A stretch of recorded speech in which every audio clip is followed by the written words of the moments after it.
Hello YouTube and welcome back to another alternate history video, and today I got the 2000 presidential election, which of course was held between Governor George W. Bush and Vice President Al Gore, and of course it was a close election, electoral college, Bush barely winning 271 to Gore's 266.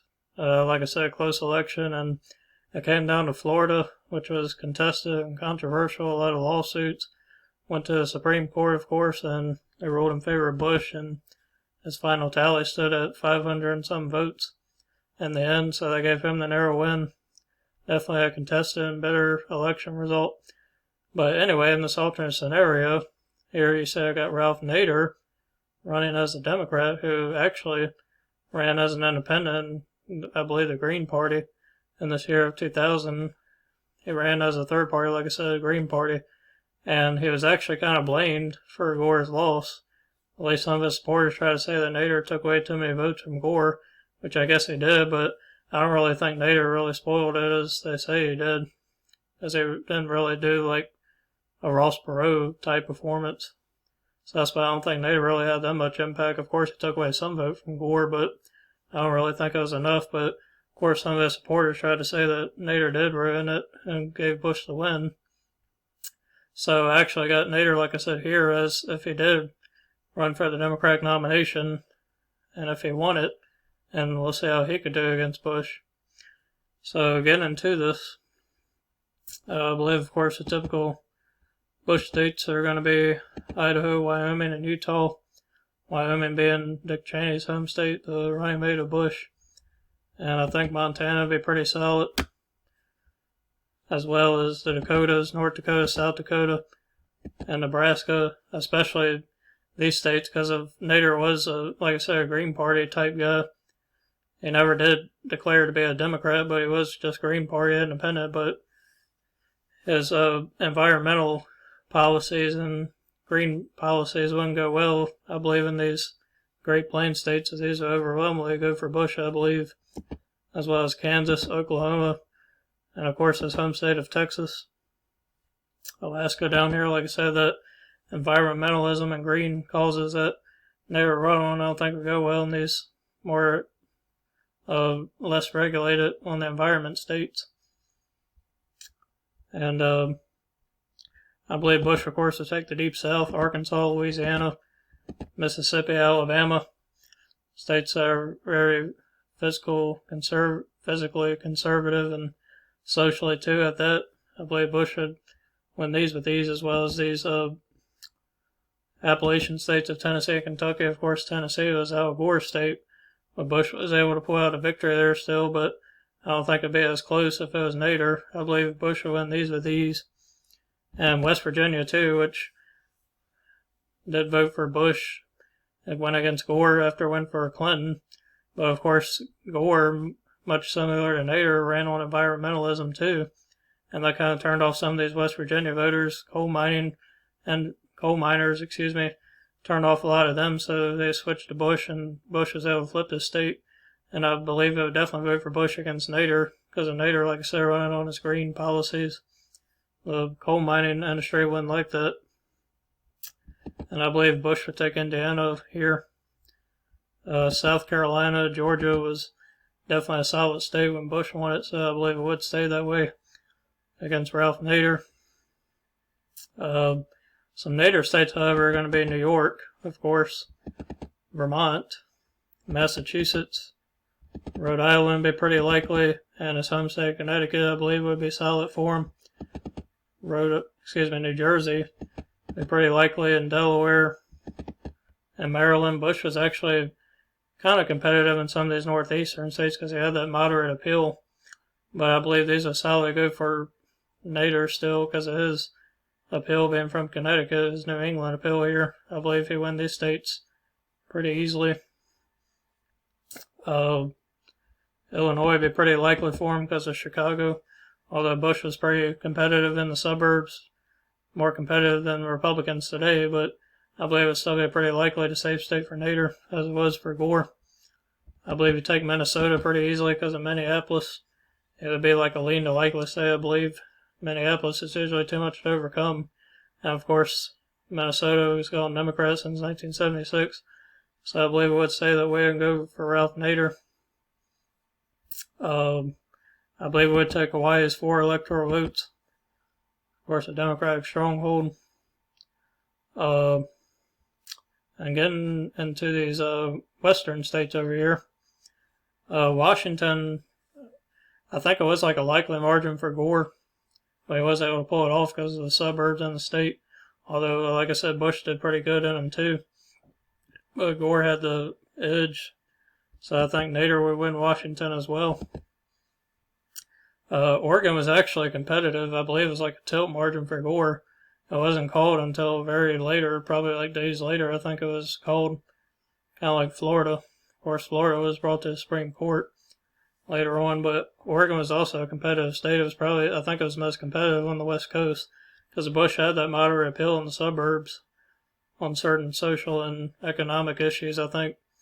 So I think it would definitely be competitive still, but I think since Gore did win it because of Portland and places like that in the suburbs, I think Nader would hang on to it. And plus, he has that appeal, like I said, with environmentalism and green policies.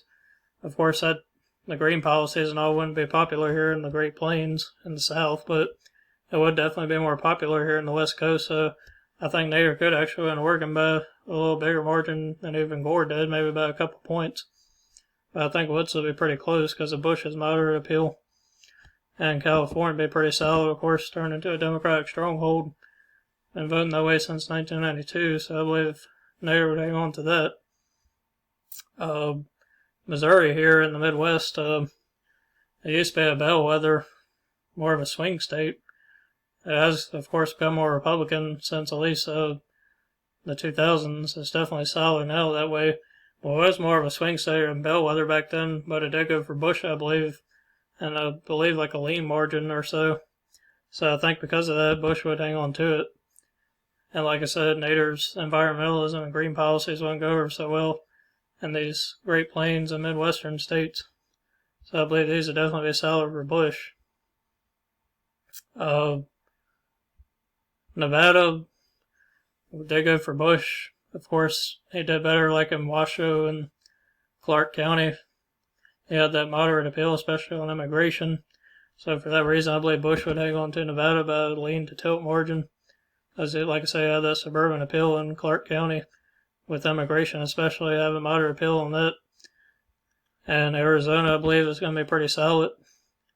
Well, that wasn't as competitive back then. Like I said, Bush having that moderate appeal in Maricopa and the suburbs, immigration, things like that would help him win these states solidly. Same with Colorado. That'd be a pretty solid state because, like I said, Bush has moderate suburban appeal. New Mexico, however, it was won by Gore, but it was a very close state. It was even closer in Florida. I think it was only 300 or so votes separated Gore and Bush in this state. Possibly I could see Bush actually winning in this scenario because, like I keep on saying, Ralph Nader ran on environmentalism and green policies, and actually I don't think that would go over too well in a state like New Mexico because New Mexico does have a big oil industry, and Ralph Nader would want to do away with that and get to more clean energy and green, like I said, policies. So for that reason, I think Bush would actually flip New Mexico in this case. I think it could still be close like it was, but I just see Bush having a little better appeal, especially with New Mexico, like I said, having a big oil industry. I think that would turn off quite a lot of voters, or enough voters to flip the state for Bush. Because like I said, Nader's environmentalism and green policies wouldn't go over well with the state with a huge oil industry like New Mexico. So moving on to the rest of these Midwestern states, Iowa was a state won by Gore. He had that moderate appeal and did pretty good in rural areas of the state. Of course, Iowa tended to have more of a Democratic identity back then, although it was considered a swing state. It did actually go for Bush in 2004 when he ran against Kerry, but it was close both times. And like I was talking about New Mexico, I could actually see Iowa possibly flip too because of Nader's green policies, and I don't think he'd do that good with the farmers, in my opinion. So for that reason, I think Iowa would actually flip to Bush. Because I think he'd definitely do better with the farmers and do better in rural areas than Nader would. Because like I said, Nader's green policies and things like that wouldn't be too popular, especially with farmers, I believe. So Iowa does go to Bush in this scenario. Wisconsin and Michigan, however, I could see sticking with Nader because of the Union vote, because they did go for Gore. So I think Nader would actually win Wisconsin and Michigan still. I think Wisconsin was probably closer, especially in 2004, but because of that Union and working class vote, I think would stick with Nader and a narrow victory there in these states. And because of places like Detroit and Madison would be enough for Nader to hang on, in my opinion. Ohio did go for Bush both times. So I think I would stick with him in this scenario because of the rural vote, and Bush doing pretty decent in the suburbs of the state. I think that'd be enough to give him probably a 4 or 5 point win in the state. Probably did a little better than he even did against Gore. But I think I would stick with him since he did win it. And the rest of the states, Pennsylvania was won by Gore. He had his appeal like in the suburbs, Philadelphia, and of course, I guess Bush did better in the rural parts, but I think since Bush didn't win Pennsylvania either time, I think Nader would hang on to it. I could maybe say it getting a little closer because I don't know if Nader would have as much strength in the suburbs like somebody like Gore, but I could actually say hanging on to Ralph since Bush didn't really have the best working class appeal like some other Republicans would. And for that reason, I think Nader would hang on to it, but very narrowly. Maine up here, I believe, would all go for Nader. Maybe the 2nd district could get a little closer, though. But I think he could pull it off because of his New England appeal being from Connecticut, like I mentioned. So I think he could hang on to Maine, and I will give it to him. Virginia here, I think it's going to be pretty solid for Bush. I believe it was a likely margin. So I think I would say that way because of Bush's appeal in the suburbs. And the rural areas would be enough to hold on. Probably by about the same margin won by North Carolina, too. I don't think that was really as competitive like it is now because of Bush having good appeal around like Raleigh and more suburban type areas in North Carolina, the Triangle, and then the rural areas, of course. So I think Bush would hang on to that. And this just leaves the state of New Hampshire and Florida, which are both close. Like I said, and Florida was handed to the Supreme Court in favor of Bush. New Hampshire is definitely going to be competitive because, like I said, Nader has his New England appeal being from Connecticut, and Bush also has that New England appeal being moderate, on some economic and social issues, but more economically. And that's why I think New Hampshire would definitely be competitive in this scenario. But because of that New England factor, though, for Nader, I think the state would narrowly flip him, but like I said, I could see it going either way.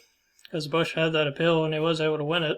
He did, however, lose it to Kerry 4 years later by a couple points, though, because Kerry had that New England factor as well, being from Massachusetts, and then New Hampshire, typically, incumbents do a little worse then. But I think Nader could actually flip in this scenario like Second just because of that New England factor, and he definitely improved his margins, I believe, with the college educated in the state. But Bush would do agree with them as well. That's why I think it would be a nail-biter. Definitely a toss-up, but because of that New England factor, I say a tilting Nader, in my opinion. And this last state, Florida, like I said, was definitely the decider of the election. Went to Bush, and the Supreme Court ruled in favor of him, like I said. So I think Bush would hang on to it because of him winning it. Because of like his panhandle margins and doing pretty decent in the I-4 corridor. So I say that hanging on to Bush because he did win in the actual scenario. And there's the final map. Bush wins still pretty narrowly, but he does do a little better against Nader. And Bush wins 279 to Nader's 258. So states like New Mexico flipping to Bush and Iowa, but New Hampshire flipping to Nader in this scenario. But if you agree or not, just comment below what you think of this and what you think would happen. I thank you for watching. Subscribe and hit the bell for notifications if you haven't. Thank you for watching and have a great day.